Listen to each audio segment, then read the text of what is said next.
Hi guys, welcome to another video from my channel. I am doing the audio because there's been a lot of outside noise, and before I show you what I purchased, we'll just look into why you sometimes will need to spray a high nitrogen fertilizer.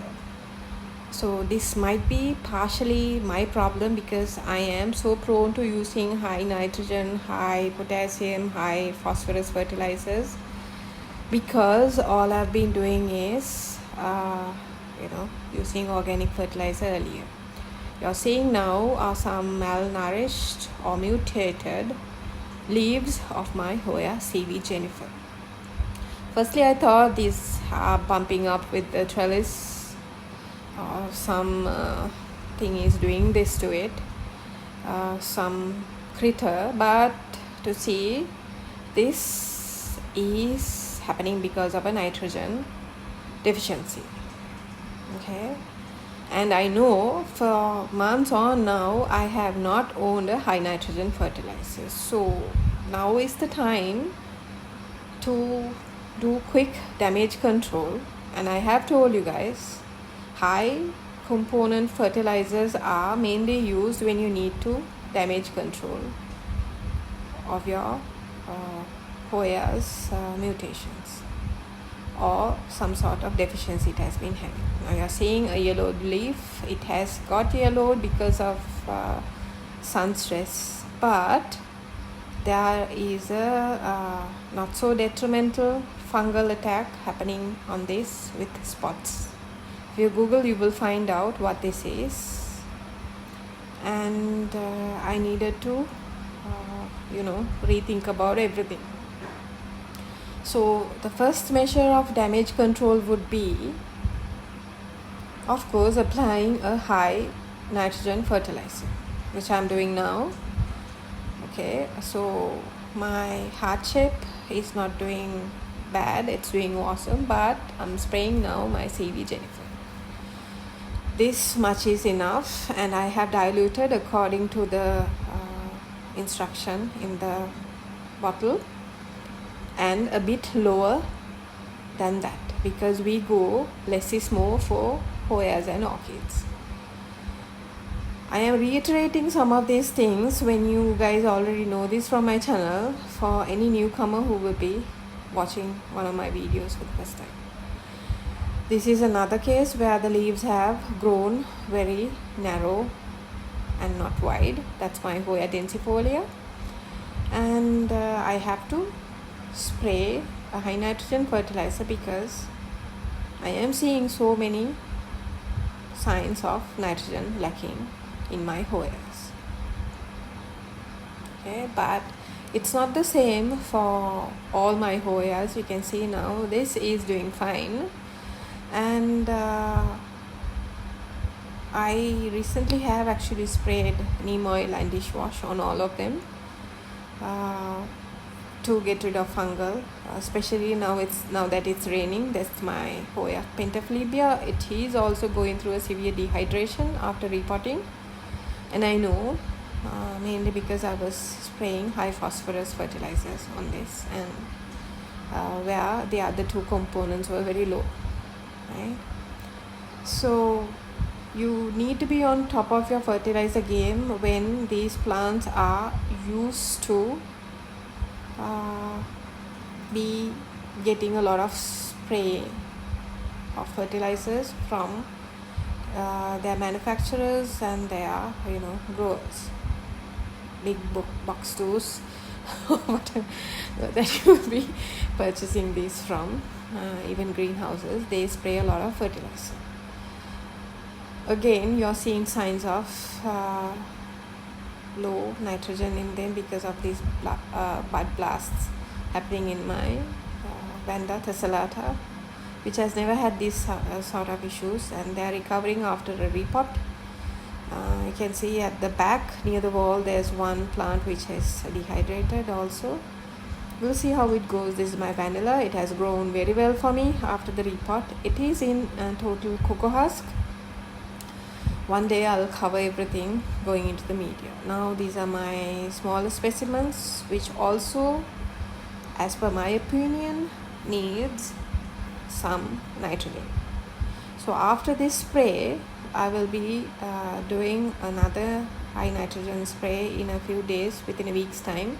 Then I will go back to a balanced fertilizer, whether it's 222, 20 20 20, 11 11 11, 1 1 1, or something that all the NPK components are balanced. Now you are seeing a leaf which has not straightened out. That is also another sign. It's not hardened up yet. It's a new leaf. I hope this will harden up. I am not remembering whether this is how these leaves come at first when it comes to this Hoya. But overall what I'm seeing is a nitrogen deficiency, because we know NPK has to be balancedly sprayed or given to your plant for it to grow a very healthy growth. All my pots are out of their cover pots because we have been receiving severe rain for the last 1.5 weeks, except for this. This has a built-in reservoir. You saw the output. The excess will be coming out of that hole. And natural flushing is the best, right? Especially when you repot, right? Nothing should get stagnant, right? I wish the Hoya would receive a wet and dry cycle, but coming to the Hoya that I recently acquired, which was just yesterday. This is my Hoya elliptica. You guys know I've been having so much of problems with my form of elliptica, which died on me finally. I've tried so many times to restart it. Now this was taken out of the existing cocoa husk media, and I've inserted it into my usual lava rock and charcoal, which is my inorganic media. This has a lot of roots. I was careful not to break a lot of roots when I am releasing them from cocoa husk, because they go inside the cocoa husk. You are seeing a full look at the plant now. It's a huge specimen, somewhat big, and this was a steal. This is less than $2 from the local flower market. I've told you many times it's not very popular in Sri Lanka, these Hoyas, so we can get them very cheap. Okay, now I am spraying further, but now that I've repotted my Hoya elliptica, I will be keeping this in shade and flushing and not much of sun. Everything will be intermediate. Okay, and as much as this is on a transplant shock, just like this Hoya lacunosa, which was kept in a reservoir at the initial repotting, it turned out fine. So changing into a whole other new media would be less of a transplant shock if you guys can that's a squirrel.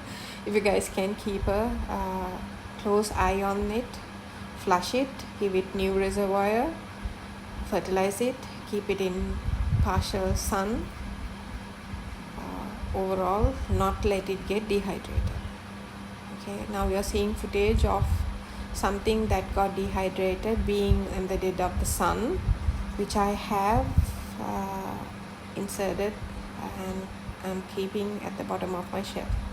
Now we are looking at the top layer of fern root. That is what you are seeing in black because it's wet, otherwise it's brown, and only the top layer is like that, and all of the other parts are filled under the whole bottom. You can see new roots also. the whole pot is filled with lava rock and charcoal. Right? So they will adapt. Plants will always adapt because they want to keep on going. They want to live just like us, right? Whatever we might be facing, we will always adapt to that condition and keep going on. So if you be vigilant of your plant, you can keep it safe. I will pan down and show you now that it's giving me so much of the vibes of my Hoya sunrise, which have always been blooming for me. I miss my plant, the biggest specimen I had, but things come and go. Roll with the punches and look to a better future, and you will have a better future, right? If you remove all the toxicity out of your life, which you need to recognize first and be on your journey, you will be fine. Right? Now we are seeing how this is not covered, right? And I need to be on top of my game when it comes to giving this good shade, because this is on a recovery mode, this Hoya elliptica. And as much as I will be giving it water, it should not receive a lot of sunlight all throughout the day.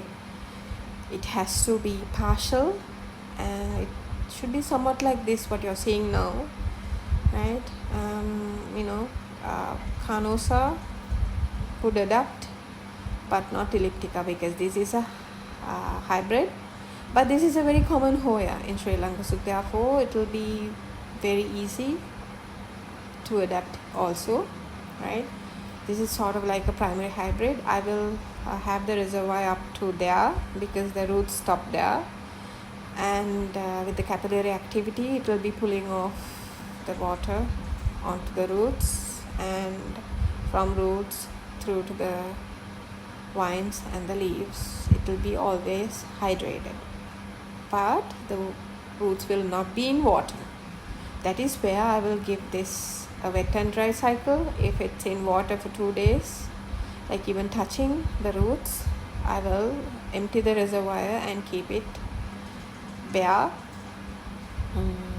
So the bottom parts will be drying off, because the roots, this specimen is quite big. It will be absorbing a lot of water. It will need a lot of nutrition now that it's in a transplant shock, as well as it will evaporate through the aeration holes also.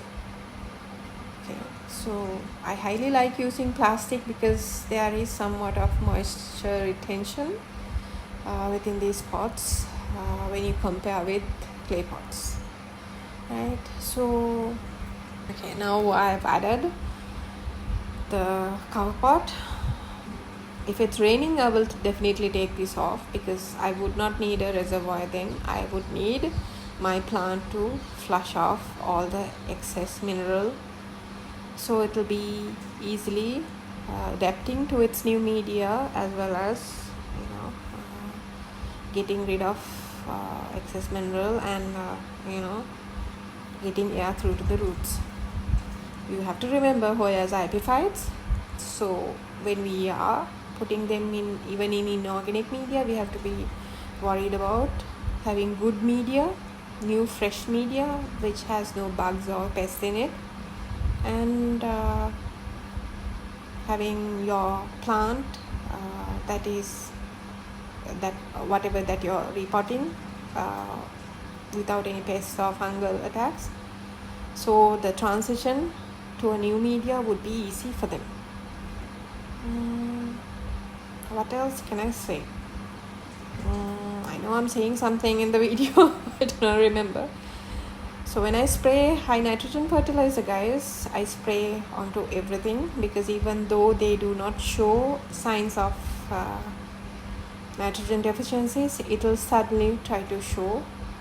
Therefore, I might be very late in my game. You should always be on top of your game, whether it's your job or your personal life or whatever you do. You have to think very well before you taking a decision, and learn from your mistakes too. So the bouncing back would be very fast, and you can move on to better things in life. So summarizing, keep this in the shade, partial sunlight after repotting, flush, give good aeration, use a good pot, use good media, make sure your media and your plant, whatever you're repotting, is free of pest and fungal attacks. Otherwise there will be more delays in adapting, or it might totally die on you too.